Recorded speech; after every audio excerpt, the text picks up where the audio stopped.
Hello friends, welcome back to my channel. তো বন্ধুরা, এখন আমরা যে বিষয়টা নিয়ে কথা বলবো, অ্যাকচুয়ালি এই আপডেটটা কিন্তু আমি অনেক আগেই পেয়েছিলাম। আমার মতো তোমরাও অনেক আগেই পেয়েছো আপডেটটা। বাট এটা রিয়েল নাকি ফেক এটা নিয়ে একটা ডাউট ছিল।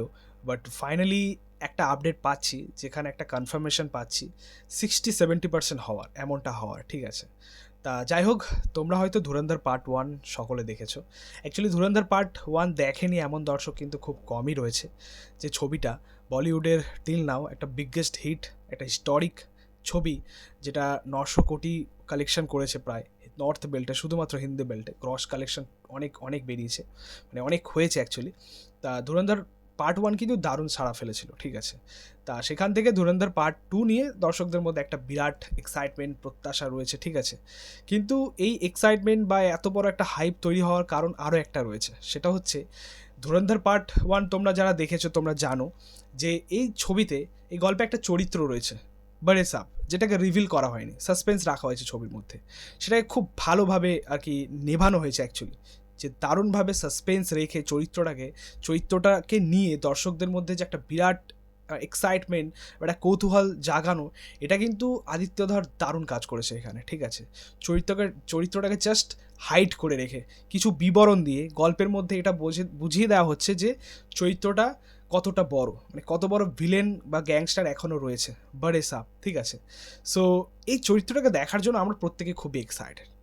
আমরা অ্যাকচুয়ালি এক্সাইটমেন্টের লেভেলটা আরও মানে বেড়ে যাওয়ার কারণ হচ্ছে, ফার্স্ট পার্টে আদিত্য ধর একটা রিমার্কেবল কাজ করেছিল অক্ষয় খান্নাকে ঘিরে। ঠিক আছে, সেখানে মানে রহমান ডাকাতের চরিত্রে অক্ষয় খান্না জাস্ট রিমার্কেবল কাজ করেছে।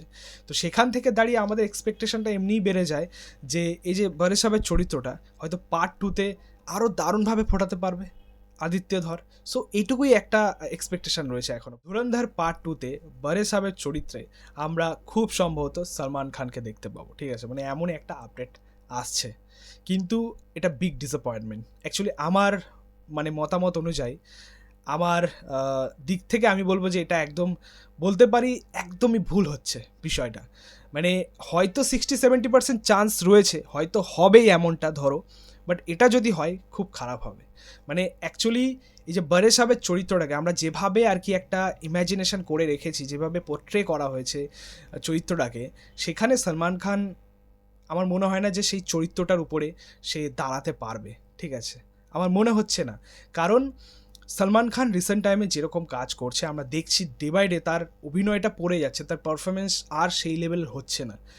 একদিন বা একটা সময় সলমান খান দারুণ কাজ করতো, নিঃসন্দেহে সে খুব ভালো মাপের একজন অ্যাক্টর, ভালো মানের একজন অ্যাক্টর, খুব বড় মাপের একজন অ্যাক্টর। ঠিক আছে, এবং আমরা সকলেই তার ফ্যান।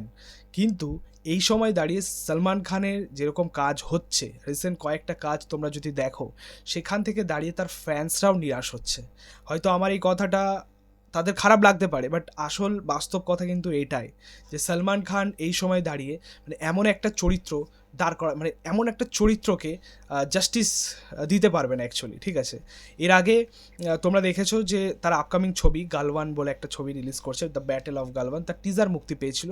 টিজারে একটা ঝলক যেখানে সলমান খানকে আমরা দেখেছি, বাট কারোর ভালো লাগেনি, বিশাল একটা নেগেটিভ রিভিউ পাওয়া গেছে, সেই এক্সপ্রেশন সিকান্দারের মতো, সেই একঘেয়ে কাজ। ঠিক আছে, সো আবার শুনতে পাচ্ছি নাকি এই ছবির আবার 60% যে শ্যুট আছে সেটাকে আবার রিশ্যুট করা হচ্ছে। ঠিক আছে, 60% পোর্শন, ভাবো। মানে এইগুলো হয়তো সলমান খানের সিনেমার ক্ষেত্রেই ঘটে, যে সলমান খান দেরি করে আসছে, সলমান খান একটা ছবিকে কি বলবো সিরিয়াস নিচ্ছেন না, যেরকম সিকান্দারে হয়েছে। তারপরে আবার ব্যাটেল অফ গালওয়ান, প্রত্যেকটা জায়গায় তার একটা ইনভলভমেন্ট থাকে, যেগুলো হয়তো তার এক্সপিরিয়েন্স অভিজ্ঞতার কারণে এগুলো করে। বাট এই মুহূর্তে দাঁড়িয়ে ভালো কাজ তো সবাই করছে, পরিচালকরা তো অনেক ভালো ভালো কাজই আনছে, কিছুটা তাদের উপরেও দেওয়া উচিত। ঠিক আছে, কিছু জায়গায় ইনভলভ না হওয়ায় বেটার, আমার যেটা মনে হয়। তো যাই হোক, 60% আবার শ্যুট হচ্ছে ছবিটা। তা আবার শোনা যাচ্ছে যে ছবিটা পোস্টপন্ড হতে পারে। ঠিক আছে, মানে এপ্রিলে আসার কথা ছিল, তো সেটাকে আবার পোস্টপন্ড করে সেটাকে ইন্ডিপেন্ডেন্স ডেতে নিয়ে যাওয়া হচ্ছে, হয়তো 14ই আগস্ট মুক্তি পেতে পারে, এমন একটা আপডেট উঠে আসছে। বাট যাই হোক, কিন্তু এই যে ধুরন্ধর পার্ট 2-তে সলমান খানকে নেওয়া, এটা আমার মনে হয় ভুল সিদ্ধান্ত হবে, কারণ চরিত্রটা যেরকম, আমার মনে হয় না সলমান খান সেখানে একটা ভালো কাজ প্রোভাইড করতে পারবে, একটা ভালো আউটপুট দিতে পারবে।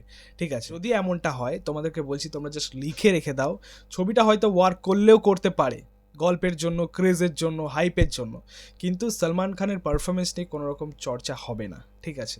দেখো, পার্ট ওয়ানে আমরা সঞ্জয় দত্তের কাজ দেখেছি এসপি চৌধুরীর ভূমিকায়, দারুণ কাজ করেছে, খুব ভালো মানিয়েছে চরিত্রটাকে তার সাথে, মানে খুব ভালো ম্যাচ করেছে, এবং সেখানে সঞ্জয় দত্তের আউটপুটটাও খুব ভালো ছিল, তার পারফরমেন্সও খুব ভালো ছিল। তা দেখো, পার্ট টুতে সঞ্জয় দত্তকে তো আমরা পাচ্ছি, ঠিক আছে, এসপি চৌধুরীর ভূমিকায়। উল্টো দিকে বড়ে সাব, যে মেন গ্যাংস্টার বা মেন ভিলেনের চরিত্র আসতে চলেছে, তো এটা একটা ফেস আপ তো হবে সঞ্জয় দত্ত ভার্সেস সলমান খানের মধ্যে। একদিকে ভাবো সঞ্জয় দত্ত একটা ভালো পারফরমেন্স দিয়ে বেরিয়ে যাবে, উল্টো দিক থেকে যদি সলমান খান ডুবিয়ে দেয়, তাহলে কিন্তু এই ফেস আপ একদমই জমবে না, ঠিক আছে? দুজনেই বলিউডের মানে টপ লেভেলের অ্যাক্টার, বড় মাপের অ্যাক্টার, ঠিক আছে? তো দুজনকে যখন ফেস আপে আনা হচ্ছে, তো পারফরমেন্সটা কিন্তু টপ নচ হওয়া দরকার। তো উল্টো দিকে আমার মনে হয় না যে সলমান খান সেরকম বেটার কিছু কাজ দিতে পারবে, ঠিক আছে? দেখো, আমি বলবো আমার দিক থেকে আমাদের বলিউডে অনেক আননোন ফেস আছে, অনেক আননোন ফেস আছে যারা হয়তো কাজ করছেন না এখন, বা সেরকম কাজ পাচ্ছেন না। তাদেরকে ট্রাই করা উচিত, সেরকম নতুন মুখ আনা উচিত। যেমন অক্ষয় খান্নাকে একদম আচমকা এরকম যেরকমভাবে প্রেজেন্ট করা হলো পার্ট ওয়ানে, ঠিক সেরকম একটা সারপ্রাইজ যদি আদিত্য ধর দিতে পারে, এটা নিয়ে আমি মানে আমার মনে হয় এরকমই কিছু করা উচিত, ঠিক আছে? সেদিক থেকে সুনীল শেট্টি বেস্ট হবে এই চরিত্রটার জন্য আমার মনে হয়। কারণ এই সময় দাঁড়িয়ে তার যেরকম লুক আমরা দেখতে পাচ্ছি, এরকম একটা চাপ দাড়ি, বড় বড় চুল, ওই লুকে যদি আমাদের সুনীল শেট্টিকে প্রেজেন্ট করা হয় বড়ে সাহেবের চরিত্রে, দারুণ মানাবে কিন্তু, ঠিক আছে?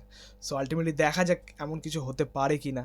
বাট যাই হোক, যে আপডেট পাওয়া যাচ্ছে সেখানে 60-70% বলতে পারো চান্স আছে সলমান খান থাকার এই বড়ে সাহেবের চরিত্র, এবং সেটাকে সে কীভাবে নেভাতে পারে, কীভাবে সেই চরিত্রটাকে নিয়ে কাজ করতে পারে, সেটাই মেন দেখার। তো এই ছিল আপডেটটা। তোমাদের মতামত, রিয়াকশন অবশ্যই কিন্তু কমেন্টে জানিও।